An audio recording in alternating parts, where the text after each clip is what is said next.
Friends, स्वागत है आपका बीपीएससी कॉर्नर में। आज की इस नए वीडियो में हम जो बिहार का प्राचीन इतिहास के सवाल छूट गए थे, मैंने बोला था इसका पार्ट 2 आएगा और इस वीडियो में आपके प्राचीन इतिहास के सारे क्वेश्चंस को मैं सॉल्व करवा दूंगी। तो प्लीज़ फ्रेंड, वीडियोस को पूरा देखिए और अगर पसंद आता है तो लाइक शेयर सब्सक्राइब जरूर कीजिए।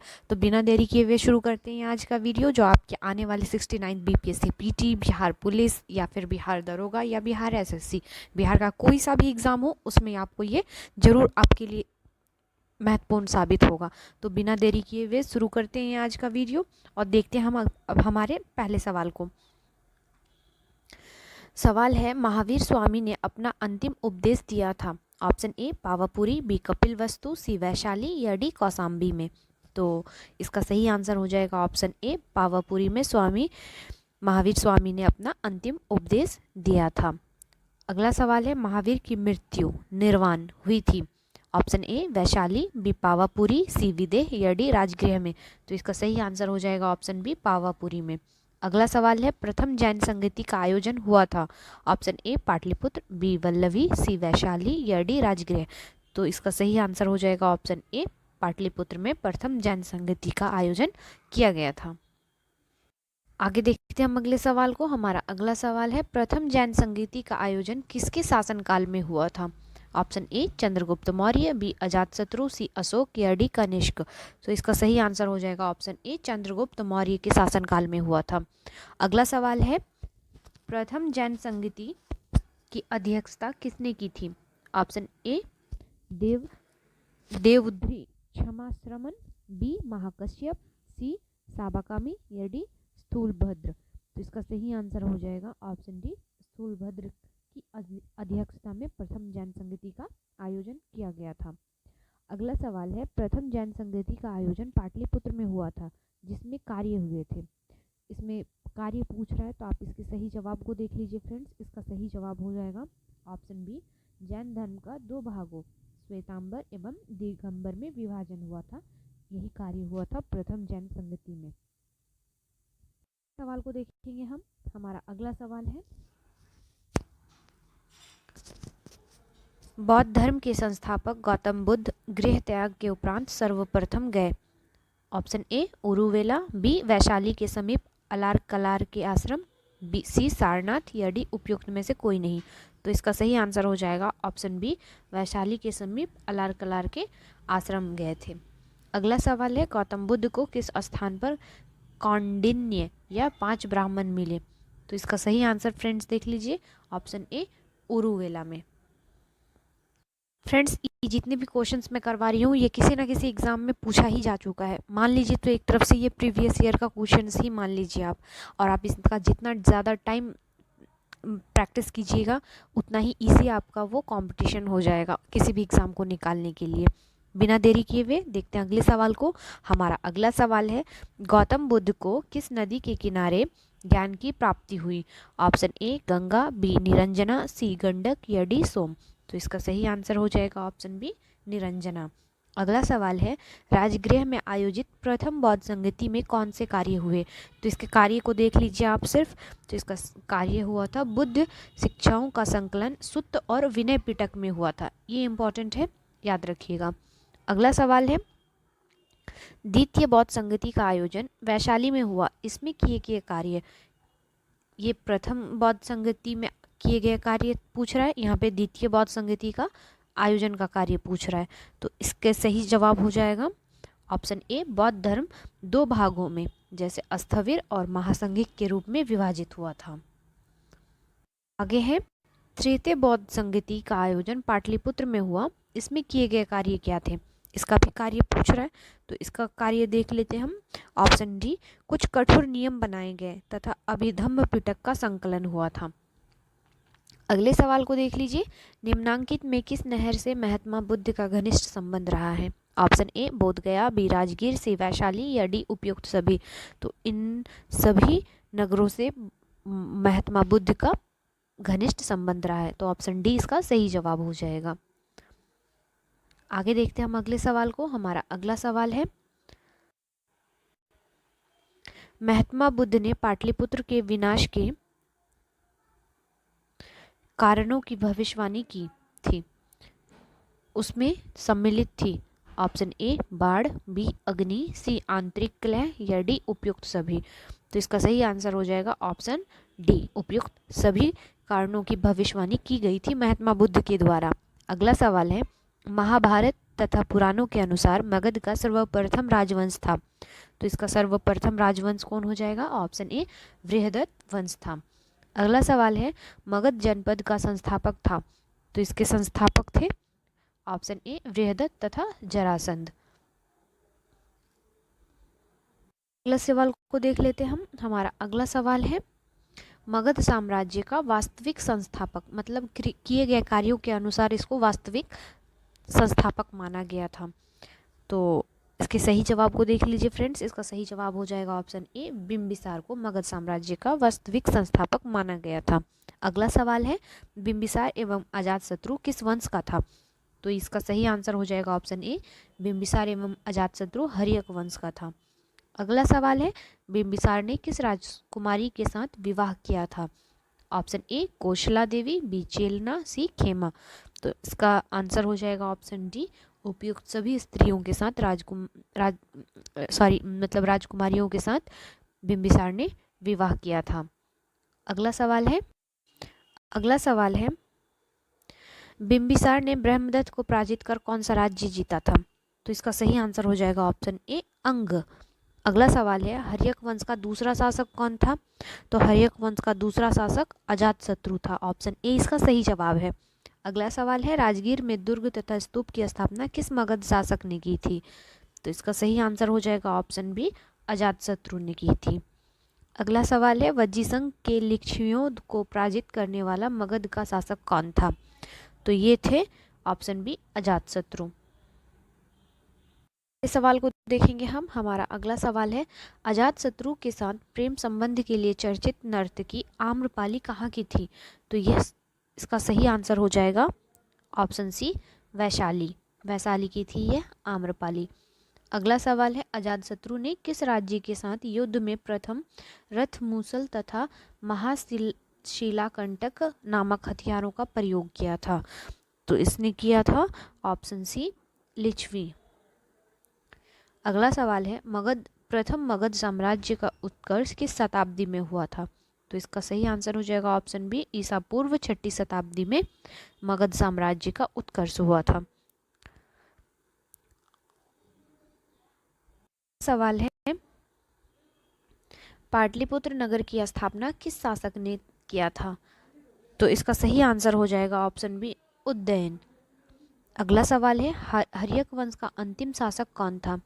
इसके सही जवाब को देख लीजिए, ऑप्शन बी नागदशक। अगला सवाल है, हर्यक वंश के उपरांत मगध पर किस वंश की सत्ता स्थापित हुई थी? तो इसका सही आंसर हो जाएगा ऑप्शन ए शिशुनाग वंश।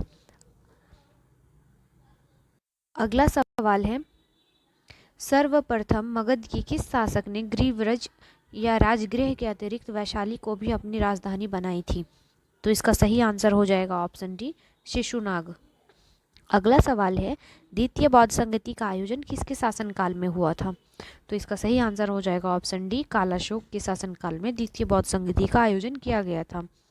अगला सवाल है, द्वितीय बौद्ध संगति का आयोजन कहाँ हुआ था?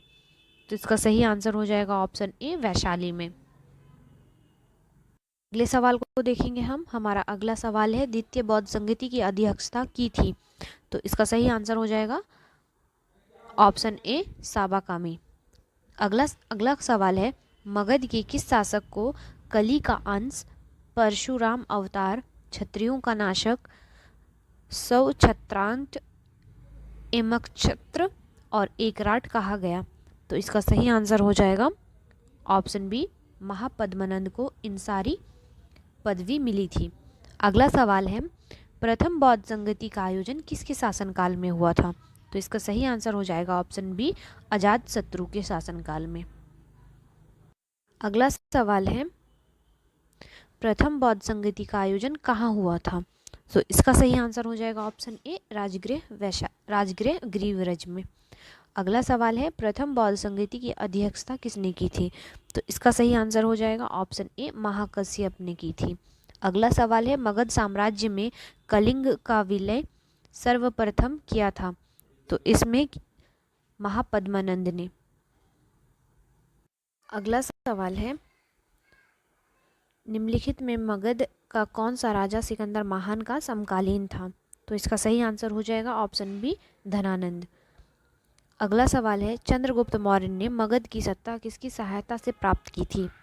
तो इसका सही आंसर हो जाएगा ऑप्शन ए, चाणक्य की मदद से प्राप्त की थी। अगला सवाल है, यूनानी दूत मेगास्थनीज किसके दरबार में पाटलिपुत्र आया था? तो इसका सही आंसर हो जाएगा ऑप्शन बी, चंद्रगुप्त मौर्य। मेगास्थनीज का पाटलिपुत्र में आगमन हुआ था। तो इसका सही आंसर है ऑप्शन बी, 315 ईस्वी पूर्व में। अगले सवाल को देखेंगे हम। अगला सवाल है, चंद्रगुप्त मौर्य के दरबार में मेगास्थनीज को भेजने वाला शासक था? इसका सही आंसर हो जाएगा ऑप्शन बी, सेल्यूकस। अगला सवाल है, किस शासक के शासनकाल के समय मगध में 12 वर्षों का भीषण अकाल पड़ा था? तो ये चंद्रगुप्त मौर्य के शासनकाल में अकाल पड़ा था। अगला सवाल है, चंद्रगुप्त मौर्य का प्रधानमंत्री था? तो इसका सही आंसर हो जाएगा ऑप्शन ए, चाणक्य। अगले सवाल को देखेंगे हम। हमारा अगला सवाल है, किससे मुक्ति दिलाने के कारण चंद्रगुप्त मौर्य को भारत का मुक्तिदाता कहा जाता है? तो इसका सही आंसर हो जाएगा ऑप्शन बी, यूनानियों से। अगला सवाल है, वह स्रोत जिसमें पाटलिपुत्र के प्रशासन का वर्णन उपलब्ध है वह है? तो इसका सही आंसर हो जाएगा ऑप्शन सी, इंडिका। अगला सवाल है, मेगास्थनीज की पुस्तक का नाम क्या है? तो इसका सही आंसर है ऑप्शन डी, इंडिका। अगले सवाल को देखेंगे हम। हमारा अगला सवाल है, पाटलिपुत्र की शासन व्यवस्था का विस्तृत वर्णन किस विदेशी यात्री के वृत्तांत में मिलता है? तो इसका सही आंसर हो जाएगा ऑप्शन सी, मेगास्थनीज। अगला सवाल है, चंद्रगुप्त मौर्य के उपरांत मौर्य साम्राज्य का शासक बना? तो इसका सही आंसर हो जाएगा ऑप्शन डी, बिंदुसार। अगला सवाल है, किस मौर्य शासक के दरबार में आजीवक भविष्यवक्ता पिंगलवत्स रहता था? तो इसके सही आंसर को देख लीजिए आप। इसका सही आंसर हो जाएगा ऑप्शन बी, बिंदुसार के दरबार में रहता था। आगे देखेंगे हम। अशोक द्वारा अपने पड़ोसियों के साथ मैत्रीपूर्ण संबंधों का उल्लेख मिलता है? तो ये मिलता है हमें ऑप्शन सी, 13वें शिलालेख में। अगला सवाल है, तृतीय बौद्ध संगति का आयोजन किसके शासनकाल में हुआ था? तो इसका सही आंसर हो जाएगा ऑप्शन डी, अशोक के शासनकाल में। तृतीय बौद्ध संगति की अध्यक्षता किसने की थी? तो इसकी अध्यक्षता की गई थी मोगलीपुत्र तिस द्वारा। अगला सवाल है, तृतीय बौद्ध संगति का आयोजन कहाँ हुआ था? तो इसका सही आंसर हो जाएगा ऑप्शन डी, पाटलिपुत्र में। आगे देखेंगे हम अगले सवाल को। हमारा अगला सवाल है, तृतीय बौद्ध संगति का आयोजन कब हुआ था? तो इसका सही आंसर हो जाएगा ऑप्शन ए, 251 ईस्वी पूर्व में हुआ था। अगला सवाल है, किस युद्ध में हुए भारी तबाही तथा जान माल की हानि को देखकर अशोक का हृदय परिवर्तन हुआ और उसने युद्ध नीति त्याग कर धम्म नीति की घोषणा की थी? तो इसका सही आंसर हो जाएगा ऑप्शन ए, कलिंग। आगे देखेंगे हम अगले सवाल को। हमारा अगला सवाल है, अशोक का धम्म था? तो इसका सही आंसर हो जाएगा ऑप्शन ए, नैतिक आचार संहिता। अगला सवाल है, अशोक के स्तंभ लेख बिहार के किस जिले से प्राप्त हुई है? तो इसका सही आंसर हो जाएगा ऑप्शन सी, चंपारण। अगला सवाल है, बिहार से प्राप्त होने वाले अशोक के स्तंभ लेख नहीं है, मतलब इसमें कौन सा स्तंभ बिहार से रिलेट नहीं करता है? तो इसका सही आंसर हो जाएगा ऑप्शन सी, रुम्नीदेई। सवाल को देखेंगे हम। हमारा अगला सवाल है, अशोक के समय मौर्य साम्राज्य में 5 प्रांत का उल्लेख मिलता है। प्रासी या प्राची प्रांत पूर्वी प्रदेश की राजधानी थी। तो इसका सही आंसर हो जाएगा ऑप्शन डी, पाटलिपुत्र की। अगला सवाल है, पाटलिपुत्र में स्थित चंद्रगुप्त का महल मुख्यतः बना था? तो यह इसका आंसर हो जाएगा ऑप्शन सी, लकड़ी का। अगला सवाल है, चंद्रगुप्त मौर्य का राजप्रासाद स्थित है? तो यह स्थित है ऑप्शन ए, कुम्हार पटना में। आगे देखेंगे हम अगले सवाल को। किस विद्वान ने चंद्रगुप्त मौर्य के राजप्रसाद के बारे में कहा कि इसकी शान शौकत का मुकाबला ना तो सूसा ना ही एक बतना कर सकते हैं। तो यह कथन था ऑप्शन सी एरियन का। अगला सवाल है, चंद्रगुप्त मौर्य के राजप्रसाद के बारे में किसने कहा कि यह प्रसाद मानव कृति नहीं वरन देवों द्वारा निर्मित है?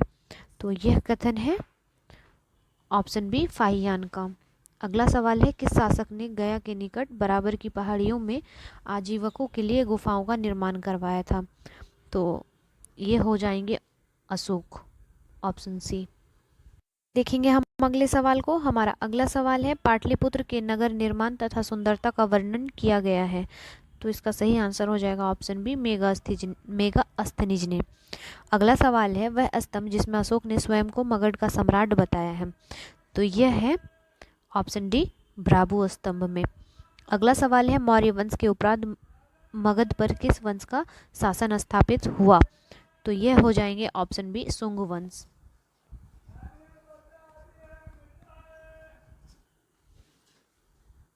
फ्रेंड्स, बिहार का प्राचीन इतिहास मेरे दोनों वीडियो में कंप्लीट हो गया है, तो आप जाके देख सकते हैं।